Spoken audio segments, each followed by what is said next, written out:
స్వాతంత్రం వచ్చే నాటికి మన జనాభా 30 కోట్లు, గోవుల జనాభా 130 కోట్లు. అంటే ఒక్క మనిషికి 4 గోవులు ఉండేవి.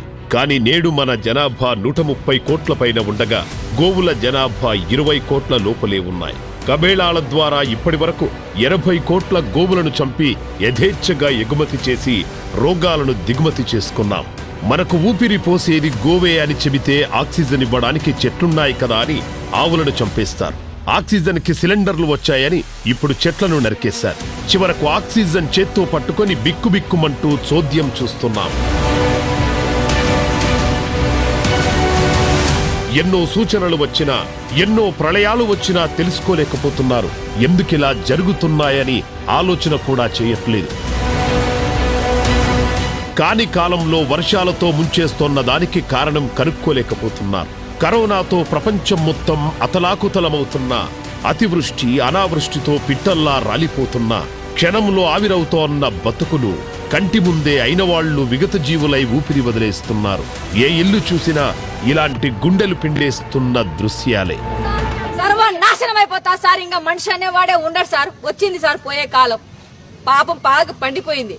అందుకే సార్ ఏదో ఒక రూపంలో ఇట్లా కరోనా అని వేలకి వేల లక్షలకి లక్షల కోటికి చేరుతాయి సార్. శవాలన్నీ కోటికి నాశనం అయిపోతారు. పాపం పుణ్యం అంతా పండిపోయింది. పేద బీద అనేది ఏం లేదు, పోయింది సార్ అంతా నాశనం.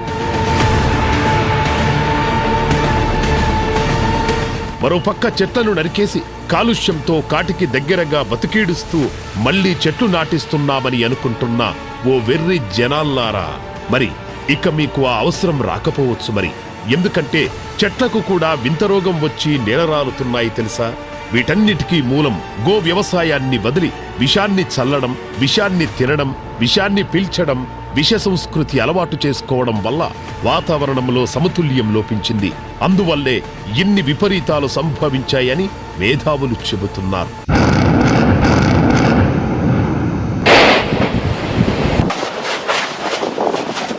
వాతావరణాన్ని సమతుల్యంగా నడిపించాలంటే గోవు వల్లనే సాధ్యమని తెలుసుకోండి. గోపంచ ద్రవ్యాలతో మన ఆరోగ్యాన్ని, మన చుట్టూ ఉన్న పరిసరాలను, ప్రకృతిని కాపాడుకోవచ్చు. గోవే మన రక్షణ వలయమని ఇప్పటికైనా తెలుసుకోండి. చెట్లు బతకాలన్నా, అంతరిస్తున్న అడవులు పునరంకితమవ్వాలన్నా, ప్రకృతి శాంతించాలన్నా గోవు బతకాలి.